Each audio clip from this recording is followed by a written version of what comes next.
Now that we've gotten the SuperGlide all installed, we're ready to put our capture plate on the trailer and hook up.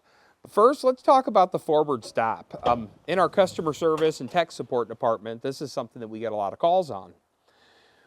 When this hitch is shipped to you from the factory, the forward stop is adjusted quite tight enough to where this hitch is hard to maneuver in and out of this centered position, to where it basically locks it in there. So when you're not towing, this hitch is going to stay put right where it should be. And when you're towing your trailer, it's going to provide a nice tight connection.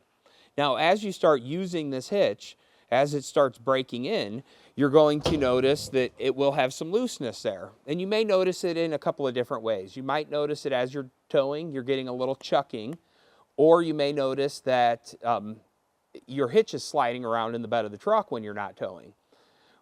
Just when you're driving, the hitch might have a tendency to slam forward and backwards. That's because this adjustment right here is not adjusted properly. We need to tighten this up a little bit.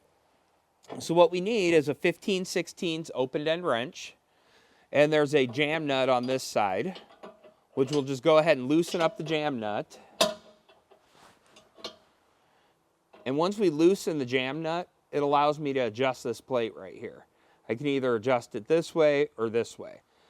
If I adjust it to where it's coming out that direction, that's going to tighten up that forward stop. So the further I go this way, the harder it's going to be for the hitch to get into the centered position. And I've actually gone too far, and I cannot get the hitch to return back to the centered position. So what I need to do is find the perfect spot in the middle. Right there, I have actually, I found, I think, the perfect spot pretty quick. Maybe a little bit tighter. I want it to where the hitch is hard to get into this centered position, to where I have to kind of slam it to lock it in. And now it's locked firm into position. So now that's where I want this set. Now my only job is to tighten up this jam nut without letting this move, or without letting it move very much. So what I'll do is hold on to that and take my open end wrench and start tightening it up.